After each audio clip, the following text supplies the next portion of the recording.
What's good, everybody? It's your boy, O'Shea Duke Jackson, back at it again with another episode of The Celebrity Jump.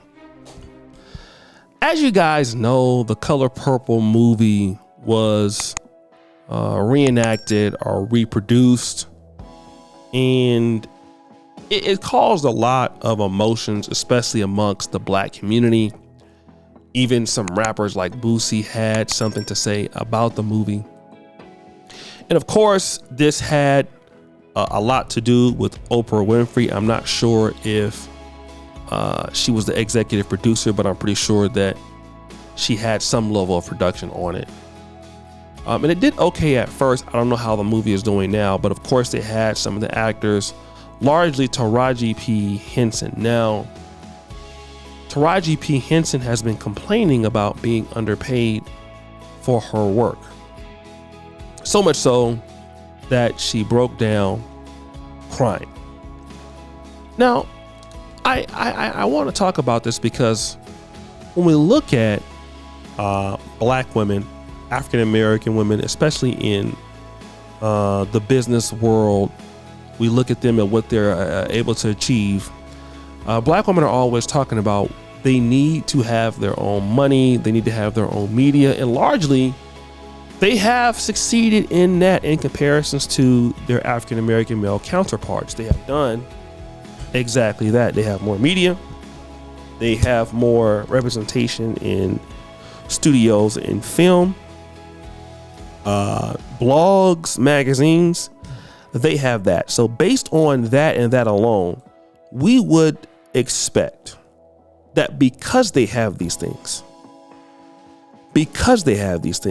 if a black woman were to own a studio and give another black woman the opportunity or a job, then what we would safely expect is, okay, well, based on this, they're going to be treated better because this is what black women are fighting for. They're fighting for, the ability to employ themselves, to tell their own story, and do extremely well, right? Well, I want you to listen to this clip, and then we're going to come back.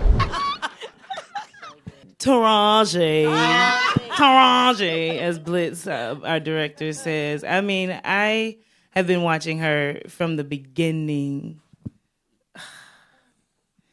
and to just have someone just be a guide for us, be our voice box. I remember when we first came in and we were doing rehearsal and they put us all in the same space. Like, we didn't have our own dressing rooms at the time, and they did not give us sorry, Miss O, we didn't have no food. She had no idea. She didn't know what was going on. She had no idea. She was like, I heard about it. Oh, yeah. And you corrected it for us. You corrected I called you. it. Didn't I for call us. you? Yes, and I was like, Miss O, we gotta fix this. And she said, say less. And was it not And fixed? that's what I appreciated, though. You were our voice, because a lot of times, yes, I've done a lot of TV, I've done a lot of films, specifically independent films, but this is my first studio film. So sometimes you do come in just saying, okay, well, I'm going to just take whatever they give me. I'm just happy to be here, But you spoke up for us, and you showed me how to do that. But what I've really enjoyed is your sisterhood is authentic, and it's real. It's not this fake. That actress is Danielle Brooks. She's making some claims that are very interesting. She's saying that the movie producers did not initially give black actresses their own dressing rooms. Not only is that an issue with the dressing rooms, I believe they were giving them like Chevrolet rental cars or something like that to come to work every day. It was just that bad. It looked terrible for what was going on for these ladies.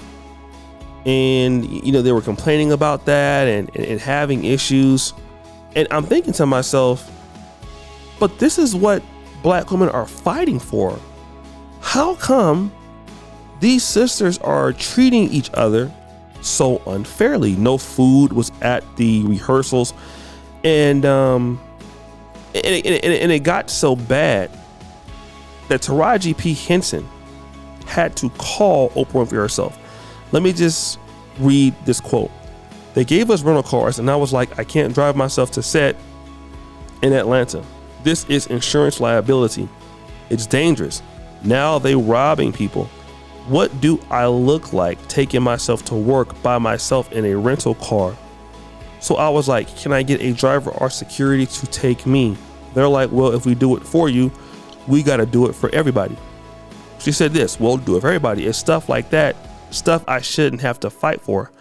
I was on the set of Empire fighting for trailers that wasn't infested with bugs. So this is something I want to talk about when it comes to the black community at large, and what I have noticed largely dealing in Black America or even Africa, we have people that always talk on the behalf of the black struggle. We got to treat our people better. We got to do this, treat our queens, our kings, and things like this. And then, you know what I usually find out is that our people, once we get in the position to be able to do the right thing by our own group, we don't. We largely look at it as a cash grab for us in trying to pay everybody else pennies. Although we come in the guise like we need to give our people opportunities and do this. Same thing that you see with somebody like Hassan Campbell, who always talking about helping the children and all of this, and whatever money he gets never helps the children. Or Dr. Umar Johnson, what the black community should be doing.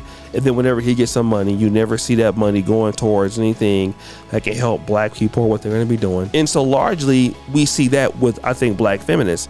And what it tells me is that if the men, and I don't mean to be rude, but if the men in these communities, in our community, don't come up to the stage to provide for the ladies, then we're probably not going to get a lot more development in these sectors for our people. Largely because I think that, you know, a lot of the ladies that run these studios, and I don't know who it is, but black people just have a hard time doing the right thing by each other. And, you know, we can all come out there and talk about black girl magic. We could talk about Pan-Africanism. We could talk about any of those things. A lot of those things that we talk about just to, you know, sound cool, those people who orchestrate that really typically don't care. And they're typically in it for their own personal gain. And it shows. It really shows. Like, this is unacceptable for this film to, you know, and you have this staff coming out. So if you're giving them rental cars and they're driving themselves to work, Jesus Christ, what else must be the case? I mean, it just must be bad.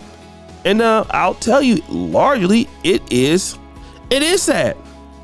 It is. It's terrible. It's pathetic.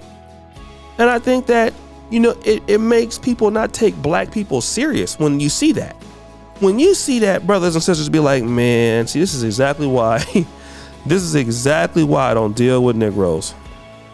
I don't deal with them. Don't deal with them at all.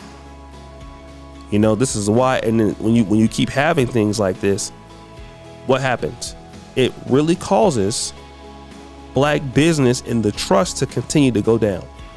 And so you don't see a lot of collaboration, because without trust or accountability, you know, and I'm pretty sure that when they signed up for the movie, they was promised something decent. They wasn't promised that. They was promised something decent. What they're doing right now ain't what they was promised. And that's why these black women are mad, you see. So guys, what do you think? It's your boy O'Shea Duke Jackson back at it again with another episode of The Celebrity Junk. Preacher for all you just heard a bell. We're out.